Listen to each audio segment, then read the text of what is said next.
Welcome back again mga kabayan sa ating YouTube channel, Algeria Vlog po. Please don't forget to subscribe. So, shout out po sa lahat ng mga bagong nag-subscribe. Road to 4K na po tayo subscriber. At shout out po sa lahat ng mga viewers ngayon. Yes, ikaw na viewers ngayon sa ating video na ito. Mega love.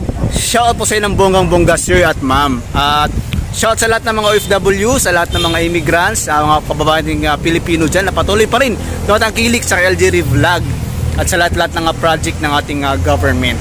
So, may bagong period po na inikot nila ngayon dito. Ayan. Yan po yung bagong period na inikot nila.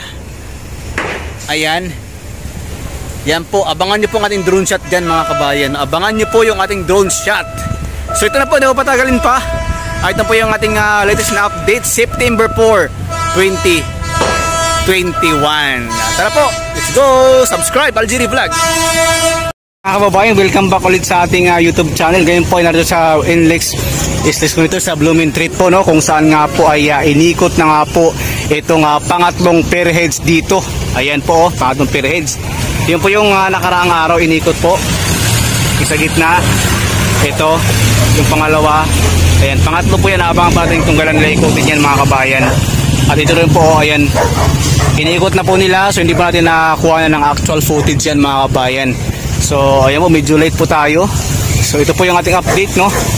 Pangatlong pairhead na po ang kanilang naikot dito sa kahabaan nitong NLEX SLEX connector. Dito nga po yan sa Blooming Treat LRT Line 1. Ayan po, welcome back ulit sa ating YouTube channel, Algeria Vlog po mga kabayan.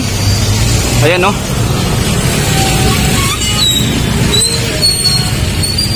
Ayan po, kitang-kita po natin mga kabayan. Ito man sa kabila ay nagpo-form na rin sila para buhusan nila ng cement dito. Ayan po. Ayan. Ngayon po ay September 4. Punta po tayo doon sa may release mismo mga kabayan, doon sa pinakadulong-dulo sa gitna. Ayan. So mayroon silang ginagawa doon sa pinakagitna, yung sa bagong yung sa pangalawang pairheads pala. Sorry, sa pangalawang pairheads po na kanilang naikot na. Yun po yung mga bakal doon. Meron po silang ginagawa dyan. So makita po natin yan sa ating drone shot. Ayan. Nakakaabang-abang ito mga kababayan dahil nga po, no, pag lahat po ng periods dito ay naikot na at nasa forma na sa lahat, ang abangan natin, yung pinakabang-abang is yung mga girder na kanilang ikakabit, especially doon sa malapit sa LRT Blooming Treat Station, no. Yun yung pinakabang-abang talaga, yung pagkabit ng girder sa lahat ng itong kahabaan ng NLEX SLEX connector, especially dito nga po yan sa may Blooming Treat, no. Ayan yung bagong periods na ikot nila kaninang umaga yata yan, or I think ngayon lang yan natapos sila.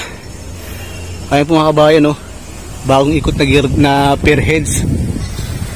Grabe, oh, sayang lang at di natin naabutan, nakuhanan. Ayan.